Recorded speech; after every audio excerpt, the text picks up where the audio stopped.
Hello everyone, this is Kamrul Islam. Today I'm going to show you how we can import data into RStudio. Before I start, let me see the data that I'm gonna use here is in CSV format or not.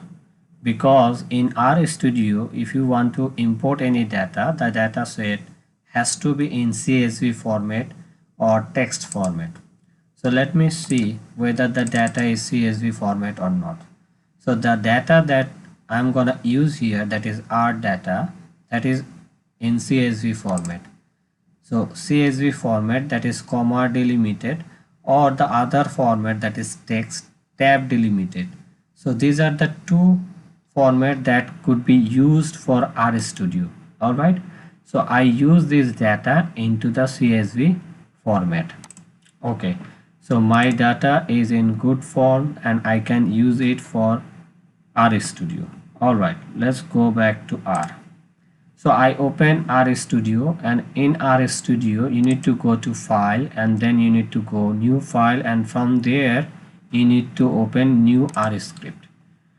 So when you start a new R script and you'd like to import the dataset, first you need to think about what should be the name of the new dataset. In my case, my dataset is all about carbon dioxide, so I give the name as carbon. So I started with carbon. Next, I'm gonna write down the command. So what would be the command? The easiest way to import data in RStudio is read.csv. Why I'm using CSV? Because my file format is in CSV.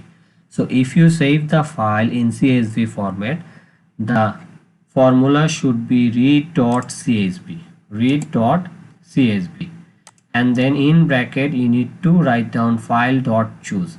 Why I'm writing this command? Because when I use file.choose, when I'll enter, there will be a new window, and from there I can choose my file.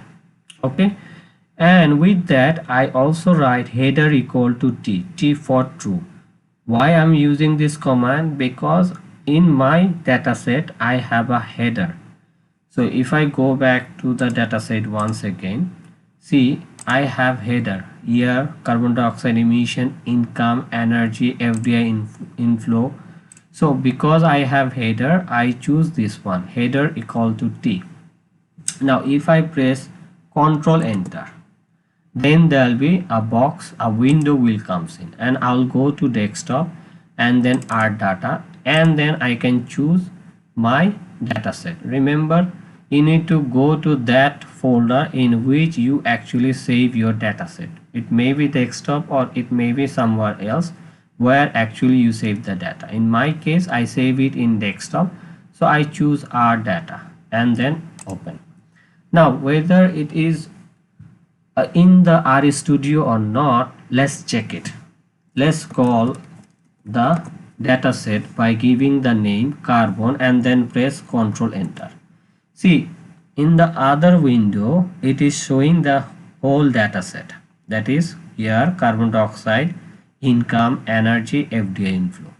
All right, now let's learn some of the comments from the dataset. If we want to see what is the dimension of this dataset, then we will use the command dim. From dim we can write carbon. All right, then press Ctrl Enter.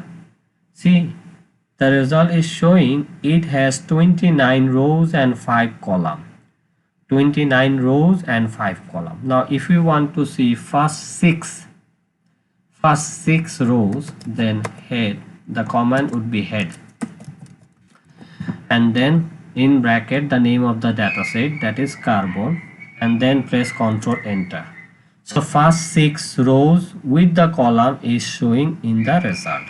Now if you want to see the last 6, then the command would be tail, and in bracket we can write carbon, the name of the dataset, and then press Ctrl Enter.